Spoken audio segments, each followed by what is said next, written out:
Welcome. You're in the clustering to compete breakout. So hopefully you've made that right decision. And we've heard a lot about innovation already this morning. Hope you've all found it very thought-provoking.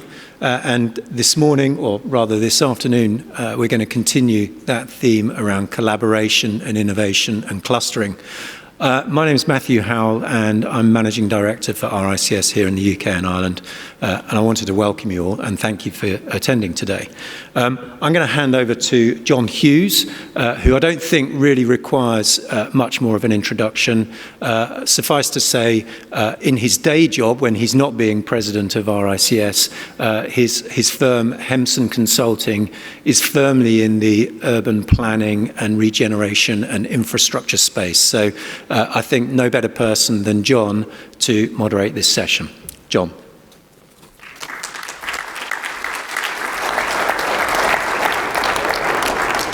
We're not going to be dodging too much back to the lectern. I'm just really delighted to be able to moderate this panel. This is the only time I'm going to actually stand during the course of this. I'm going to sit down and take my rest, but we really do have a fascinating hour ahead of us. We're going to be finishing by 1:30. And really the whole issue is around, as we say, clustering. And in a way, when we heard this morning's speech from J.B. Straubel about the way Tesla worked, it seemed to be a lot of it was about speed and energy and moving things quicker.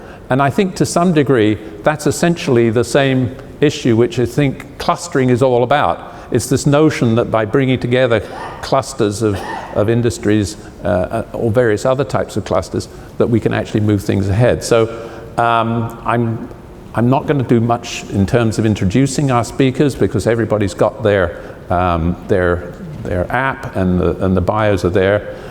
So I'm going to just sit down, and what we're going to do is start off by having Christian Ketels, who's the chief economist now with the Boston Consulting Group, BCG, as like everybody else, we now acronyms rather than real names. But you know, Christian was 15 years at Harvard Business School, got enormous amount of expertise in this area. We're going to have Christian do a sort of a scene-setting piece. He is going to do it from the lectern and do a little presentation. After that, we've got Margot Jones, who is with Jacobs, who's really a practical person, deals a lot of advisory work for municipal governments and governments in general, just not municipal, but actually dealing with big master planning schemes. And then finally, we've got Richard Templer, who's Director of Innovation at the Grantham Institute, Imperial College, but he tells me he's coming at this really from an environmental perspective and innovation and how that can be integrated into clusters. So with that, I'm going to just ask Christian to set the scene for our debate. We're going to have some discussion after each of them has said something, and then we're going to open it up to questions. So over to you, Christian. John, thank you so much for the introduction. Thank you all for joining us for this session this afternoon. As John said, I recently joined BCG after spending quite a lot of years in academia. One of the big changes is that as an academic, you get to speak very long. So now what I'll try to do is to get those ideas into a couple of fewer minutes. But what I wanted to do is still talk a little bit about this idea of clustering. It's an idea that has been with us for a long time, but it has changed over time, and I think we still have a lot of misunderstanding on some of the elements that are out there, especially as we talk about action, not just clusters as an analytical instrument, but as an instrument that can help us change the way that we collaborate and work together. I want to talk about a few examples on how locations have used clustering as a way to organize their action, both in the public sector, but also in the way that the public and the private sector and academia can work more together in effective ways. And then the final point is really, what does that mean for our collaboration, and maybe also what does that mean for built environments? How should we think about that connection between where you work and how you work together? So let's start with really looking backwards. So I'm an economist by training, and you see, actually it starts with Adam Smith. There's a lot about productivity and the division of labor, that different people do different things. Alfred Marshall then told us that, well, it's not just about doing different things, but it's actually about how you then co-locate those type of activities to drive towards more productivity and innovation. And then came other people. Jane Jacobs talked about the role of cities in the United States. It's a big melting pot, the energy for innovation. And one of the things actually that she brought into the mix was the idea of diversity. That it's not just about thinking as a cluster about economies of scale and you're very good at a very small type of thing, but to be really strong, to do something new, we need to combine different things together. And I think that has been a constant debate about, is it specialization, is it diversity? I'll come back to that in a minute. We had other people there, and then of course Mike Porter, who I had the pleasure to work with for many years, who really translated this into the modern economy and said, what does that mean, this idea of clustering? In a world that has been changing so much, well, we have industrial companies that operate, and I think he saw that this was still driving a lot of what we see today in the global economy. Maybe the final task there, the literature about cities. How we really think about cities either as a diversified place where clusters play no role anymore, or the alternative views where where cities really are a portfolio of clusters and where a lot of the interesting stuff happens at the intersections of these portfolios.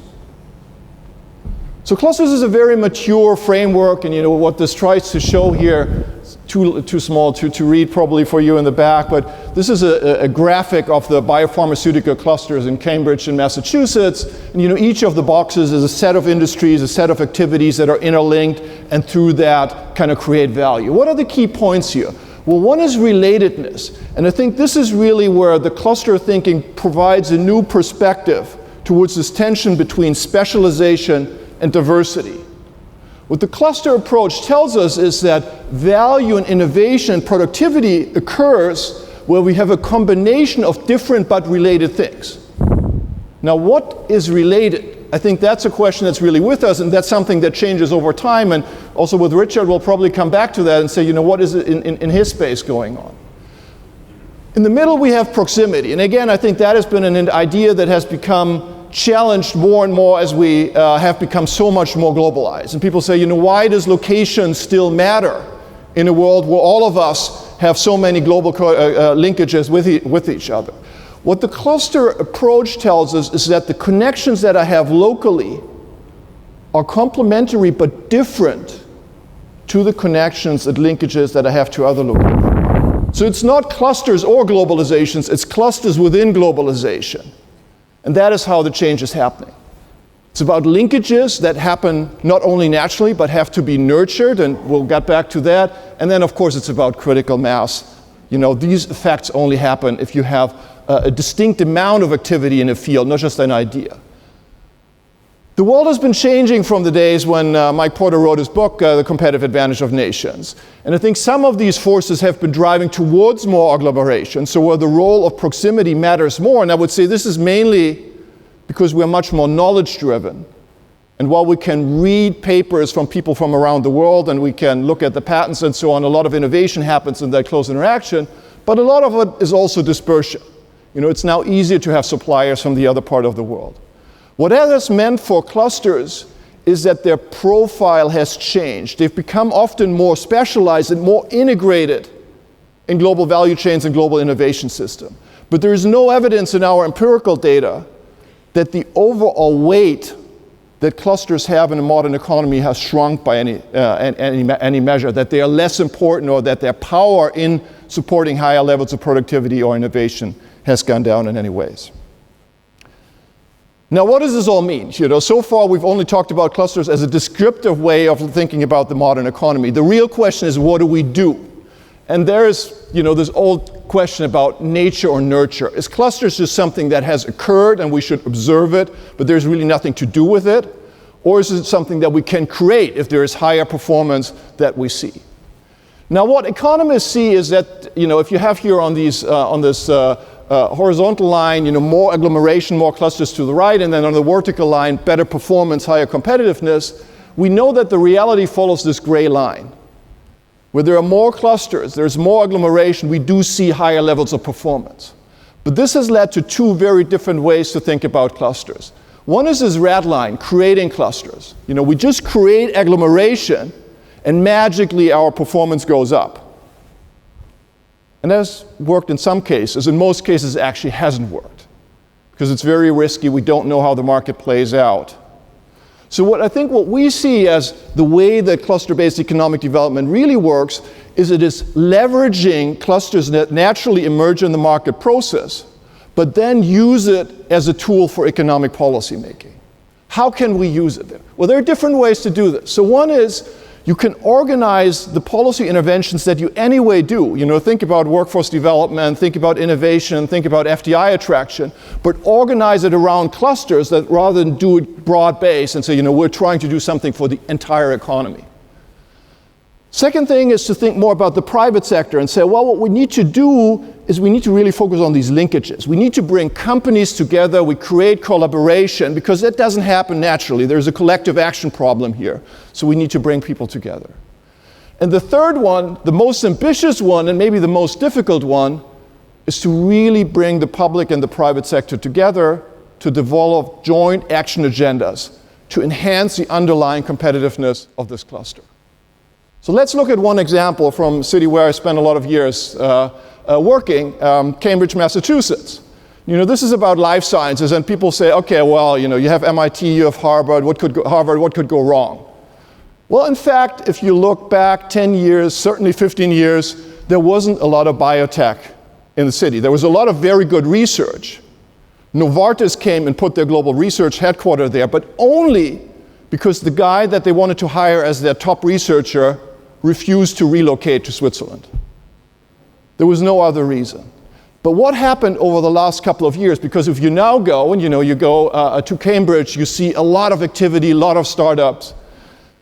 There was a concerted effort by academia, by somewhat unnatural for the US, the public sector, the state, and private companies to say, what do we need to do to also become a powerhouse in biotech as an industry?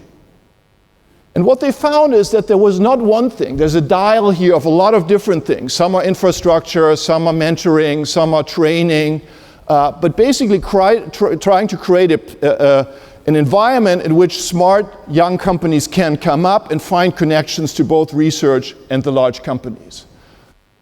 So no silver bullet, no magic formula, but a concentrated process of understanding where we were, what our assets were, how we bring people together, and then move forward to innovation. So even in Massachusetts, this didn't happen just by magic. It happened because people made choices. Second example in the same industry is the biomedical initiative in Singapore. And I thought this is an interesting one because it also connects with the physical space. So they had Biopolis as really a physical incarnation of this attempt to move into a sector. Now, some people see this as an example of where you created a cluster out of nothing. I actually don't think this is quite true, because if what you look at Singapore and what they did before is they already had some biopharma manufacturing, because they were a very good biopharma hub. So they leveraged that, but then they made a very long-term commitment to research. So first there was no innovation or entrepreneurship. It was really building up the academic space. Then it was bringing it together with the healthcare system to kind of do the translation from understanding to actual products. And now there's a lot of focus on innovation and startups. Is this all working? No, so. I think they've established themselves in research, but of course moving to entrepreneurship is much harder. But it really helped that they had this kind of focal point with Biopolis around which a lot of the activity is concentrated. Is it only biopharma? No, or IT? I mean, most of the cluster initiatives today are actually in these sectors in terms of pure numbers, but there are efforts in all kinds of sectors, both services, both manufacturing. And one of the really interesting questions, and actually the hard one for the politicians, is how do we define what is related?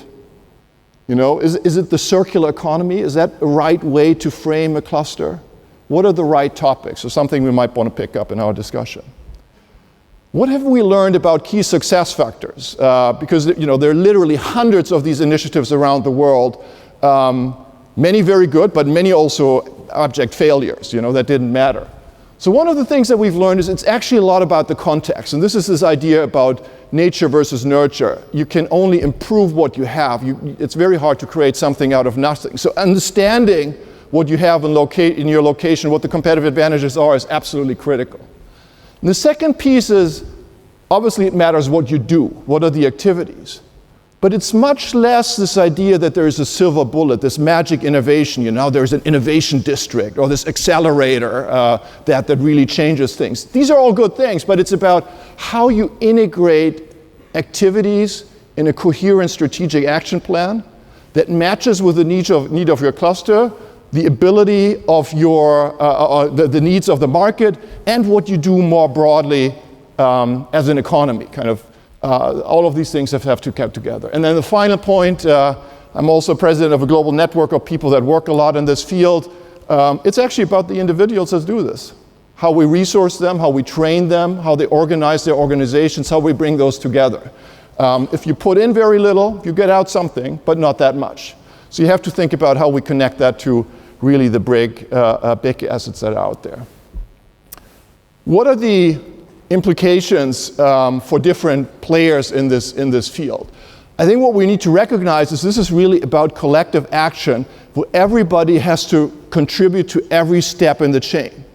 So knowledge, if you looked at Massachusetts and life sciences, the government folks kind of understood their spending priorities. They had an idea what the federal government in the US was going to do. That was one piece. The folks in the hospital system and in the research community knew where the science was going. And then the pharma companies knew where their market were going. But you had to bring that together to see where is the opportunity.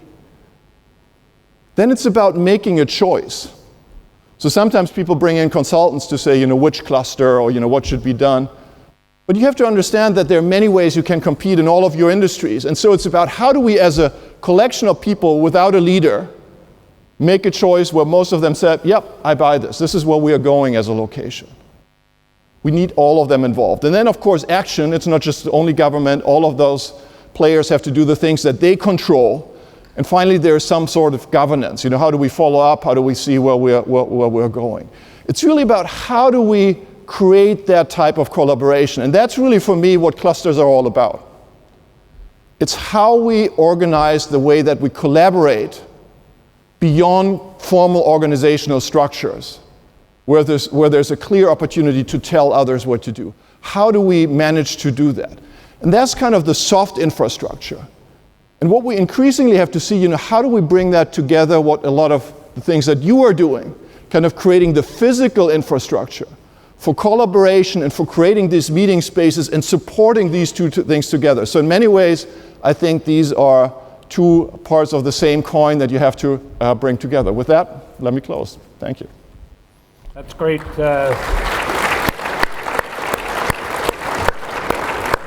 Fabulous scene setter. I'm now going to turn to Margot, because I think you come at this from a much more, if I want to say it, a real estate perspective, a physical perspective. So maybe why don't you give us your thoughts and maybe react a little bit to what Christian was saying. Sure. So basically, I started my career in architecture and moved very quickly into large-scale master planning. So what I do as my day job is really look at large-scale opportunities in cities. And I work with teams including designers, engineers, economists, environmental experts to put together projects where we can actually make really meaningful designs for city building. And I think for me, the question of a cluster is really interesting, because in some ways this is what I do all the time. And I think one of the questions that came up when we were discussing this topic before the conference was, is the idea of a cluster old-fashioned? And okay, maybe in some ways yes, but in some ways no, because couldn't it just be a city itself? Is a city a cluster of clusters? I'm not sure.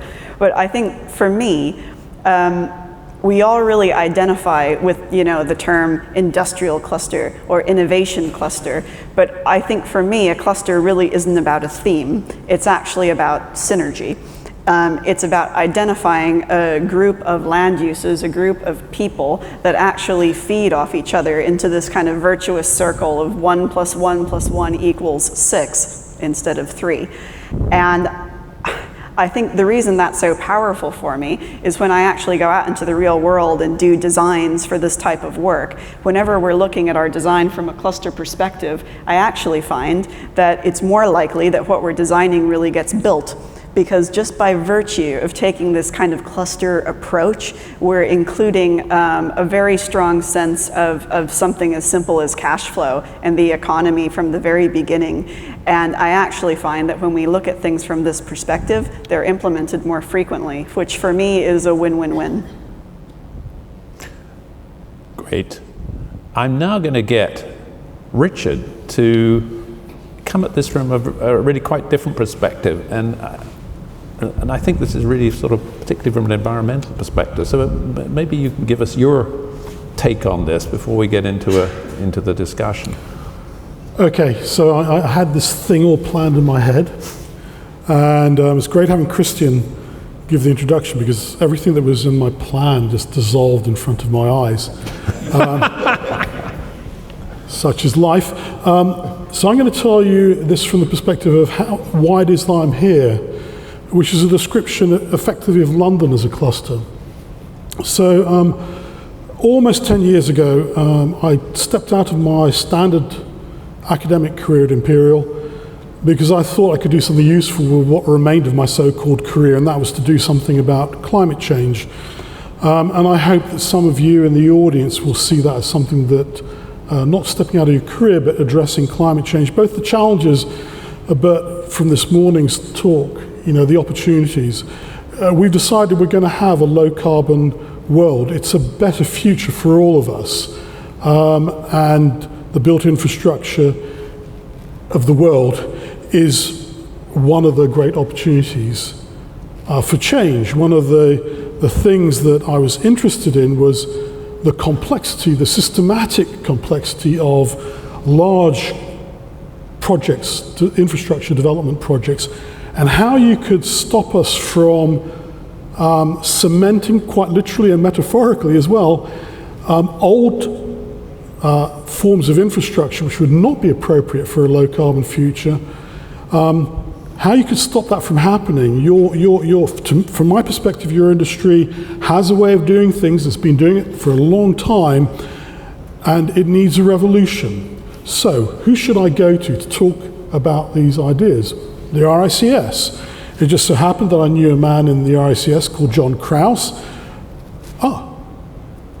So that's a cluster. A cluster is about who you know, and they've got to be local. You've got to feel comfortable enough in their presence. You've got to feel comfortable and confident enough to talk about sometimes difficult and challenging things. All the best clusters are built out of a certain degree of friction. So I had a really interesting conversation with him about where I thought the RICS could do some really useful things.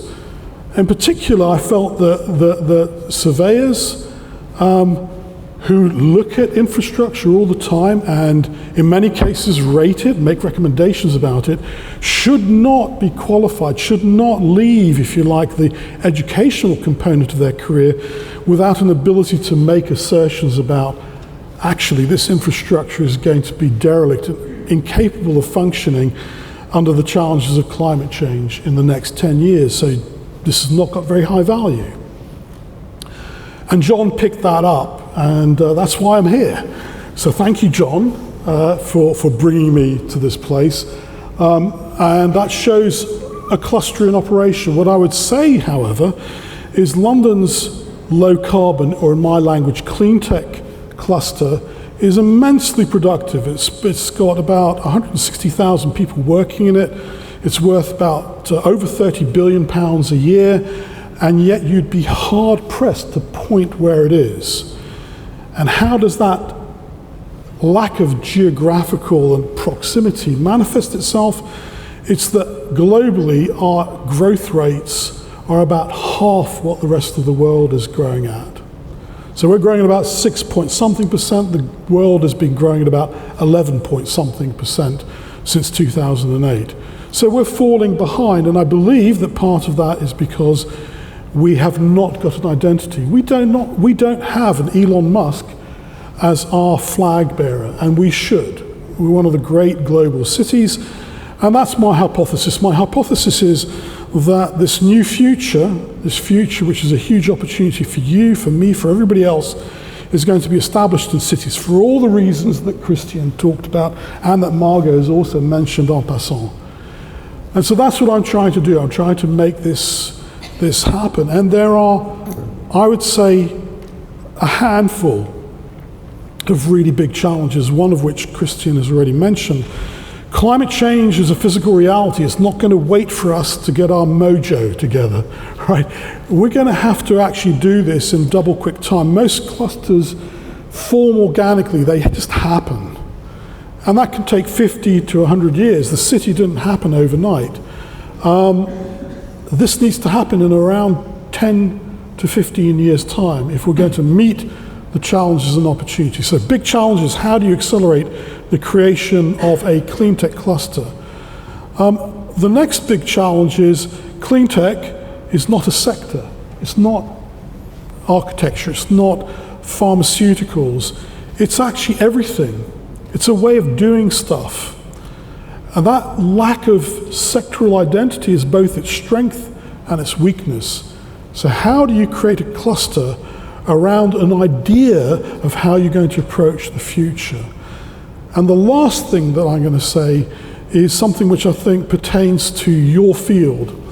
And that is that, and it was referenced this morning in the first presentation, and that is that the solutions to a better future are often about how you integrate systems, how a building works with a transport system, and how the two working together are more than the sum of their parts.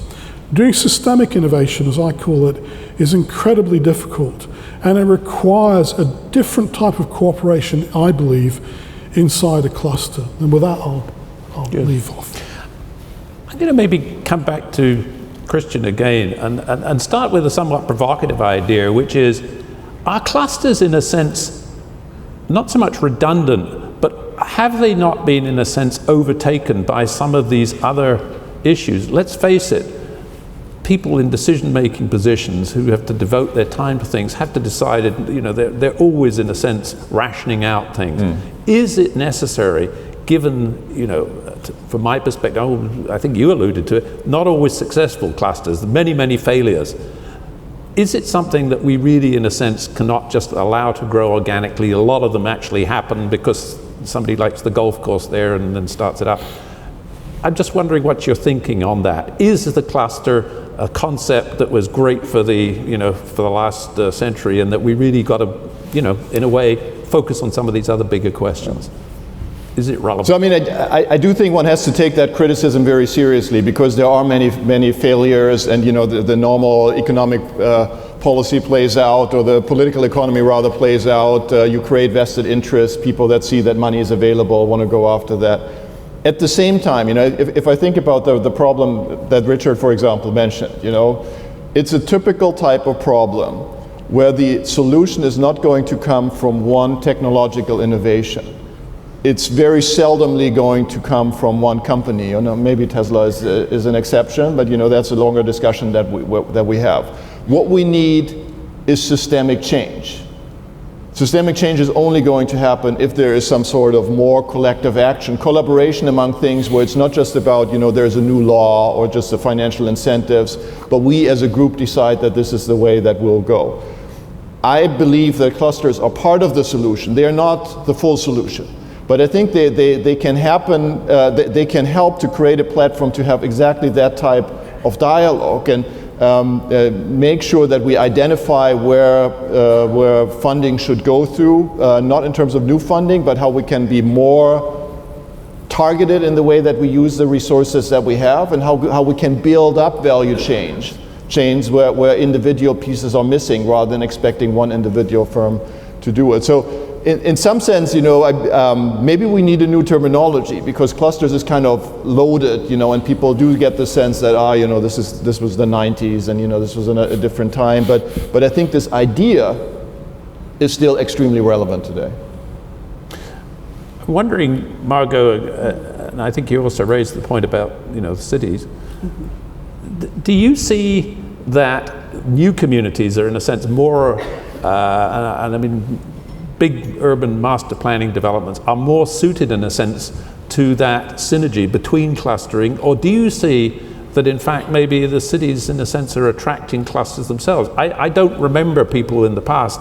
It tended to be that cities on the outskirts were keen on clusters, and the big cities were just too busy doing their thing. I just wonder your thoughts on. Sure. Is there a relationship between clusters and the sort of the built environment itself? Well, I actually think about clusters more as an approach to development than a physical thing. And I think there are some good examples of clusters that have been built in completely new environments, but there are also great examples of clusters that have organically formed. I think airport cities are a really good example of a cluster. And of course, some of those happened organically, like the development around London Heathrow, which is a bit higgledy-piggledy in some cases. But then there are also really great examples of airport city development that's been very well curated, and the development in the real estate has been looked at very carefully, like Schiphol out in Amsterdam. And you see benefits coming from both airport cities.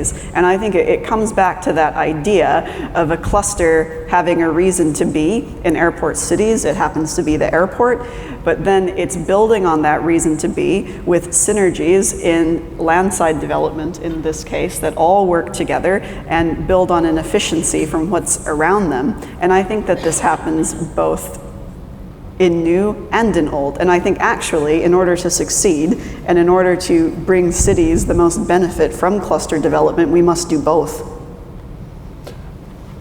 Richard, do you see these as being more conceptual in nature, or is that the direction for clusters, or do you see them actually having a physical, focus? So I started off thinking that actually we had new tools now.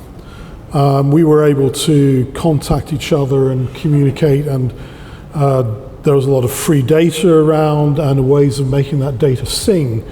The two of us were talking before we got up onto the stage. We did this experiment in the organization that I created, where we tried to do all our meetings over audiovisual across Europe, and it stunk. It wasn't that the technology was bad. It was that, I don't know what it is about humans, but we want to actually be physically present with each other. And the trust and the kind of the closer relationship somehow requires the full thing. So I now believe that you actually need ways of bringing what you can also call this ecosystem of actors together. You need places where they can meet, not just formally as we've got now. This is great, all right? I'm meeting people I've never met before, but you need to be able to do this casually. You need to be able to bump into people, and things just happen serendipitously. And for me, that's about design. You do that by design. So if I was to say, what is it that is important to me? It's that an environment is created, and that includes a physical, geographical environment in which people can more easily find opportunities. And if I look at London at the moment, I was talking with Christian about this beforehand, London's economy in clean tech is really very big. And I think that's because London is a global city. There are almost 9 million people living here. So each individual has got quite a lot of opportunities just around them, but those opportunities are they're localized to you. They're not getting the advantage of the whole of the capacity of the city.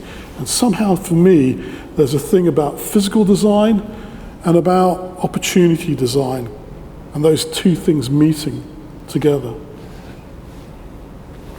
So I'm sort of hearing a little bit of a feeling that actually the physical does really continue to play a big role. I mean, face-to-face continues at the very highest order, I think, to really count.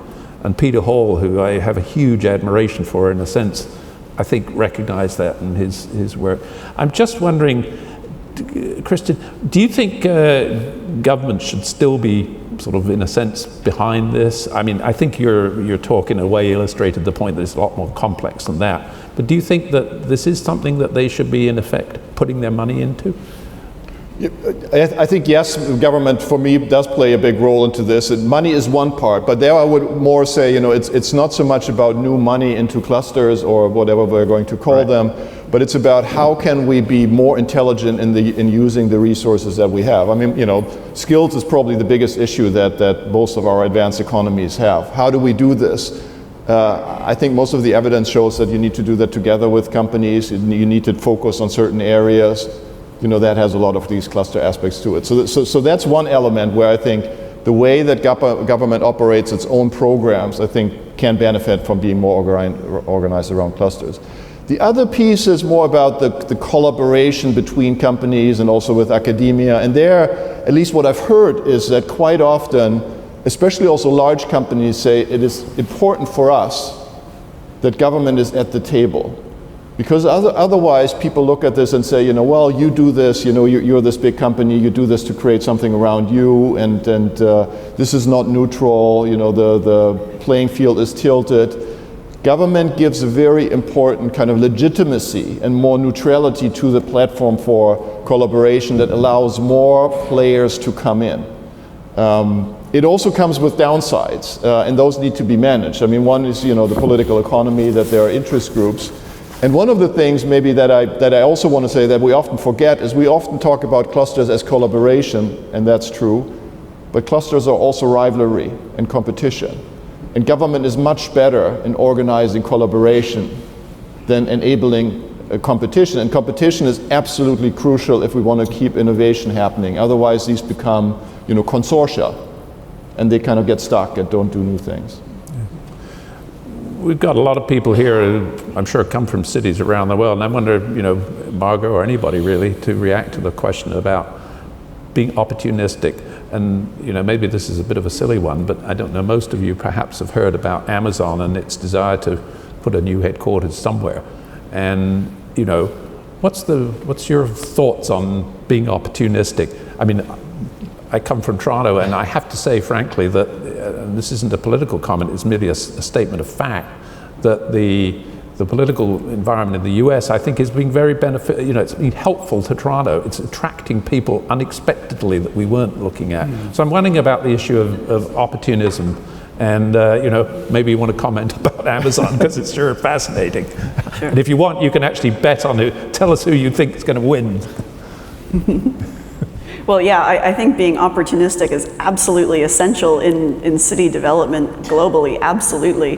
One of my favorite examples in a cluster kind of way is a design that we're doing for Qatar World Cup and the legacy planning behind that. Obviously, for the Qatar World Cup, there's going to be quite a lot of practice pitches that are going to become redundant after the games. Now, these pitches are covered and they're cooled, so they're big, expensive pieces of infrastructure, and they're also a big opportunity, because in Qatar, we also have an issue with food security. And it just happens that these big training pitches that are covered and cooled make really excellent greenhouses. So we're actually designing a legacy plan around creating clusters that feed into food security for Qatar by turning these legacy pitches into greenhouses to help Qatar with that food security. So I think that's absolutely very opportunistic, but I think the reason I love that example is that it plays very well to my favorite 3 E's. Environmentally, it's a great idea. Economically, it's a great idea. And it also speaks to equity and social justice, because we're actually creating whole communities here and feeding something back into Qatar that they actually really need. No thoughts on Amazon? Well, we'll get at the end of the panel. We're going to say, we're going to ask each one of you who thinks, not that you necessarily have any better ideas than I do, but maybe at least you may as well tell everybody what your thinking on that is, if you know. So, Christian, you got a thought on? Yeah, no. So I think first of all, I also think opportunistic is good. I mean, I love strategy, but I think you also have to be opportunistic. And actually, I love what Toronto is doing, because I'm not sure that your city leaders actually believe Google is going to pick Toronto. But as a way to mobilize the city, and maybe also get something else, I think it's a great way to get people to collaborate together. So, If you look at New York City at the time, Bloomberg used the Olympic bid, I think, to really change city planning in ways that otherwise wouldn't have been possible. So these things can become change driver. At the same time, I also think in some ways this shows what's really wrong with economic development in the United States, because there is a danger that this again, goes down the hill of who bids with the highest tax incentives. And I think that's the tradition in the US that still dominates too much of economic development there. And so it depends a lot on how people behave on both sides of the table. Both Google, what they demand and what they want to see, but also the regions that are bidding for this. I mean, that's a very good point you raise about the issue of incentives, and and certainly, I mean, much of the green economy, in a sense, has been underpinned by support from taxpayers in one way. I wonder, Richard, what you think? I mean, do you feel that we have to, in a sense, support? Are you in favour of that, or do you think that that's in fact a wrong way to go in terms of trying to raise up communities, particularly focusing on, as I say, the green economy, if you want to call it that? Yeah, it's and in some ways it's I think a very easy question to answer, but I don't want to appear glib. If you look at the challenge aspect of all of this, you'd say, well, this is a public interest. I mean, we have government there in order to protect and support us. I mean, we in elected democracies, we expect them to do this kind of stuff, and they invest huge amounts of money, for example, in military infrastructure to protect us from warlike intentions of others. I see climate change no differently. This is, our industrial revolution led us to this unwittingly, and we've now got to figure out how to clean it up and how to manage what we've done. So, and I would also say historically, if you look at, for example, the energy industry, it's been around in its current form for a century, and it continues to get subsidies worth about $1.5 trillion a year. So, to make this transition, it requires some greasing of the wheels to make it happen, and therefore, I think government policy and investment is an integral part of that, and it's been the same for agriculture, for energy, for millennia, actually. What you don't see when you get a presentation from Tesla, well, I just love, I have to say, I worked in America for a while and lived there as a child, and I just love the pizzazz and the kind of the willingness to just, nobody's going to work with us, we'll just borrow more money and put these charging points in. More grease to your elbow, more power to your elbow, sorry. Grease on your elbow wouldn't be a very good idea, really, would it? That's terrific. But behind all of that, there's a huge amount of government funding has happened that's enabled all the things that they've done. And if you want to learn about that, go and read the work of Mariana Mazzucato that looks actually at things like this and describes how much government funding went into creating these things. Yeah. So I think that the answer is we not only should, we must interfere. Yeah. We're getting now about 15 minutes out from the end of our session, and the panel's obviously given their views, and I'm sure that there are people out here who've got burning questions that they want to pose to the panel. So I'm wondering, Justin, you've got a loud voice. You can shout it out. Hurry! Mike.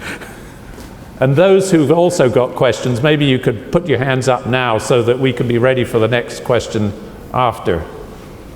We've got one over here, Tom. Thank you, John. Justin Sullivan, The View from a Quantity Surveyor. This overall session is called the Fourth Industrial Revolution. And my understanding of an industrial revolution is when technology and sustainability energy issues collide. From a construction point of view, I've not seen a great deal of technical revolution. BIM has not had the impact that we were told that would put a quantity surveyor out of a profession. I'm just wondering on the panel's view of how far through the fourth industrial revolution we are now, and when we might see the end of the quantity surveyor. That's an easy one. Wow, you're asking to be made redundant. You want a big payout package, right? Anybody want to volunteer on that one? Oh, yeah, I mean, obviously that, just hearing that you're from construction, I think that, one of the issues that we're obviously seeing, we talk a lot about the fourth industrial revolution and all of the things that are happening. As an economist, I'm worried about productivity numbers don't playing that out. But one of the reasons is exactly that there are a number of large sectors in our economy. Construction is one, not the only one, but also others, like healthcare, education, where we have almost all of our employment gains, where we so far actually see very little of the use of technology. Now, the optimists say this is going to come, it just takes more time, it's about how we work, and the pessimists say no, there are actually no big changes in this is going to work. I'm slightly more optimistic, but I think we're only at the beginning of this process to see how this is going to play out. But maybe your sector is going to surprise us and it's going to show the big innovation. So. Mm-hmm. It's maybe on the basis that, the ones who are way back are the ones who are most likely to advance because they've got to, yeah. Mm-hmm. Sorry, Margot, you've got to. Sure. Well, I think I'm actually really excited about some of the contracts that we're getting at Jacobs around smart cities.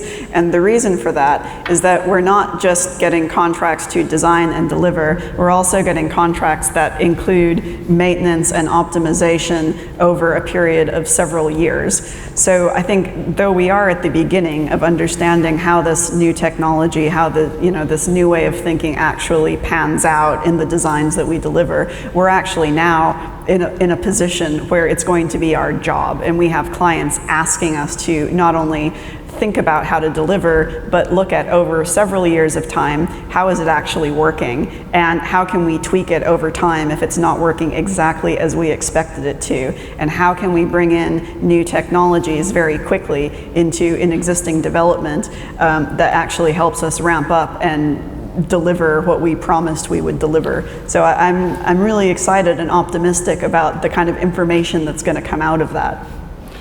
So it's a great question, and it's one that I've pondered for a long time. Maybe I should say a few things about what's going on. So you saw the Tesla vision of the let's say the off-grid house. There's a group in the UK that is sponsored by Tata Group, headquartered in Swansea, called Specific IKC. At this very moment, they're putting up, I think, their third or fourth energy exporting home using current technologies.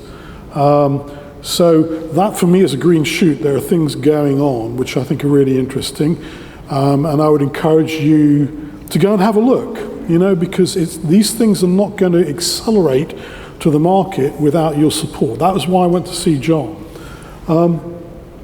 I think what humanity's been doing is focusing on the area which seem to have the most direct correlation between emissions, greenhouse gas emissions, and modern life, and that was the energy sector. It's looking at electricity, it's going to have to look at heating and cooling next. Those are all intersections with your business. And not all the solutions are going to look the way that they look for America for various reasons, in my opinion. So there's still a lot of work to do. And then there's the whole thing to do with the embedded carbon in the constructions that you make, the sustainability and the resilience of the businesses you make in the light of climate change. These are all huge opportunities, exciting times. My judgment, I'm not an expert, so I apologize in advance, but my judgment about your sector is that it's doing things the way it's done them for a long time. And so it requires an amount of disruptive revolution to get things done differently, because when I look at buildings still being built in processes that would be recognized from 2,000 years ago, that tells me that there's room for innovation. There's room for manufacturing buildings rather than building buildings, if you like.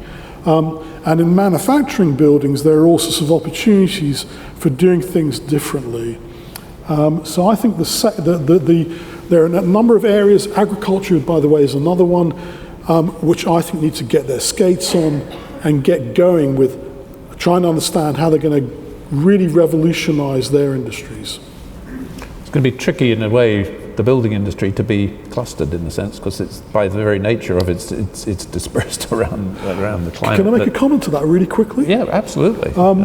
So one of the things I think is a really interesting question to ask yourselves is when you start off really big projects, you know, the planning authority set up a bunch of rules and policies, regulations and policies, and you have to live within those. And you often have to live within those for 30 years. That's not a good space for innovation. And the challenge I think you guys have got is, how can you go through a policy, a process of development which embeds the possibility, and indeed the desire, to stay ahead of the game the whole time, even as it's going on over a couple of decades? I don't think that's impossible. There are examples of doing it.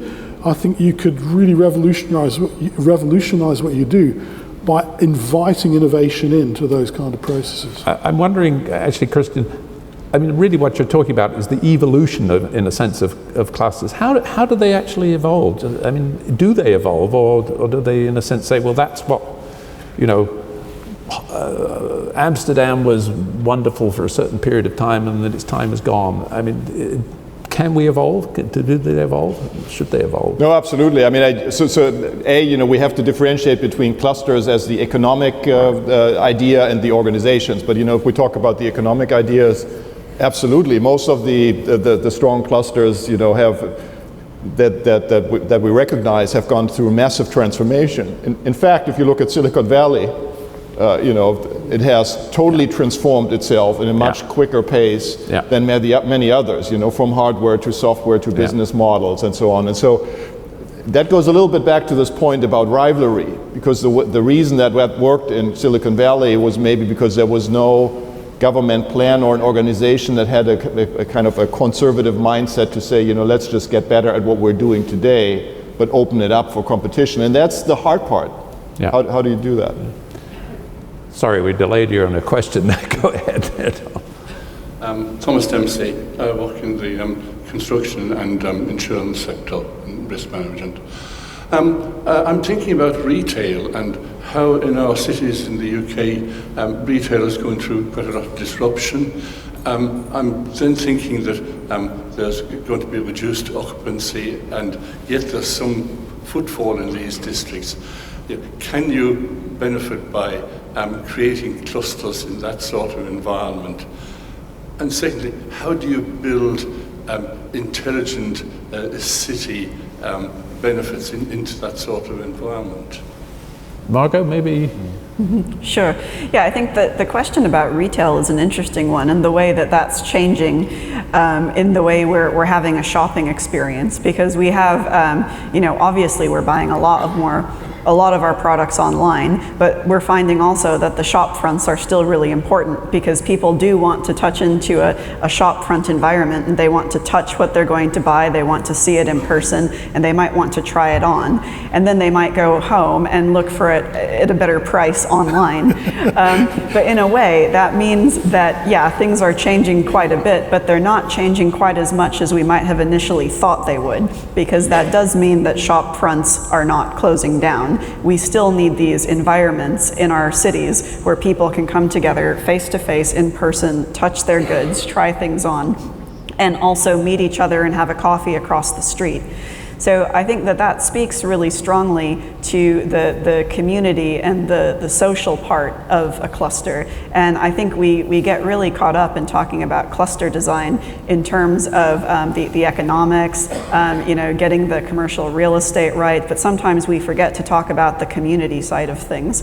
You know, if we're doing an industrial cluster in the middle of Malaysia around a port, that doesn't mean that we don't need to provide community centers and schools and all of the, you know, all of the places where people and their families can go and play after they're done doing their job in their industrial cluster. This is actually about community building. It's not just about you know, economics on its own. So I think that speaks to that point quite strongly, and retail is such a good example of that, because it sits at the center of how our town centers, even here in London, are changing a bit, but also maintaining that need for physical contact.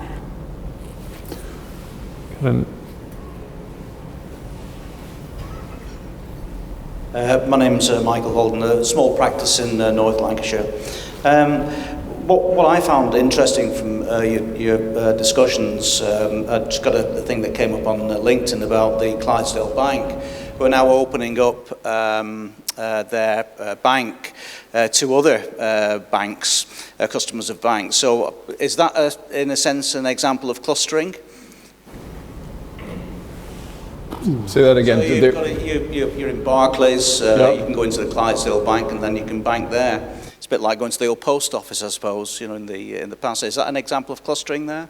So you're taking that they're in a sense not competing but collaborating together as a bank by saying we just have one spot for a bank. I don't know. I mean, that's a very interesting concept. Yeah, I mean, I think we certainly see that competition is happening much more in ecosystems where it's about the collaborators, it's about the other firms that you create around you. It's not exactly the same, I would say, as a cluster. It's certainly related in the sense that we're creating value for our end customers to joint actions, and we need to figure out how we govern that in the right way. Ownership doesn't work in that sense. How do we create the right kind of incentives? But I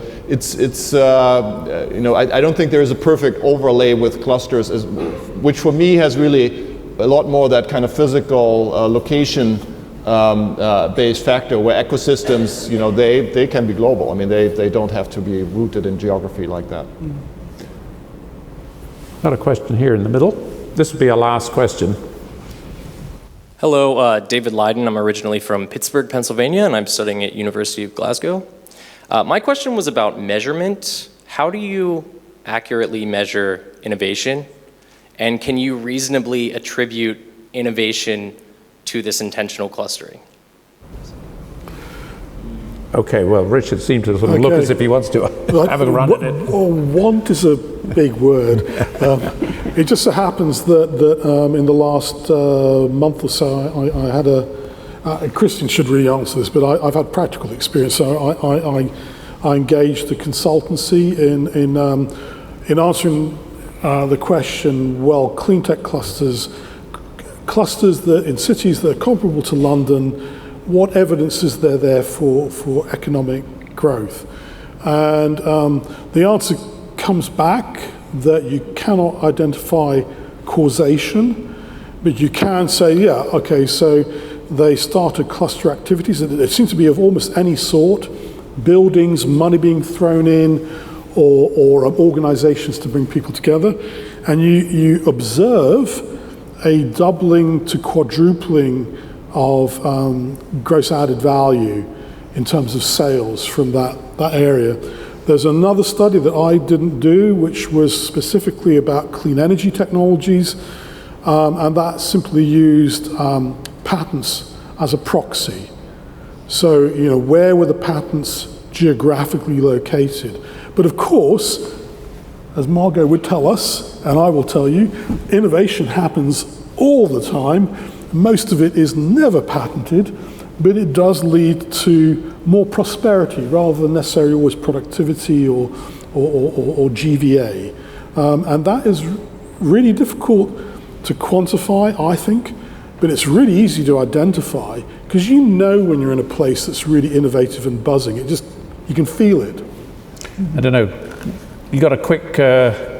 Yeah, I mean, so there's a huge literature on this kind of stuff. I think what one has to be careful is to not make the mistake to say that, only in the clusters new ideas are born. Because if you ask a company and you ask them where do the new ideas come from, they do not say 80% come from the cluster around me. It comes from all over. I think clusters are way more important when you think about how do I get quick feedback, whether this is an implementable and valuable cluster, a new idea, and how can I scale that up. And I think there is very clear evidence that both the entry rates of new companies are higher in clusters, their survival rates are higher than in other locations, and the way that they scale up is also higher. That being said, you also have to understand your industry. If you're a total disruptor, let's think about the iPhone and versus Nokia, then maybe you need a whole new set of related industries and skills compared to the old guys. And so then, being in a traditionally strong cluster in that industry doesn't really matter. You want to be somewhere else. So one has to be, I think, very open-minded, but concentration and the dynamics of these clusters, I do think, have been shown to be a very important motor and engine of what's going on in innovation.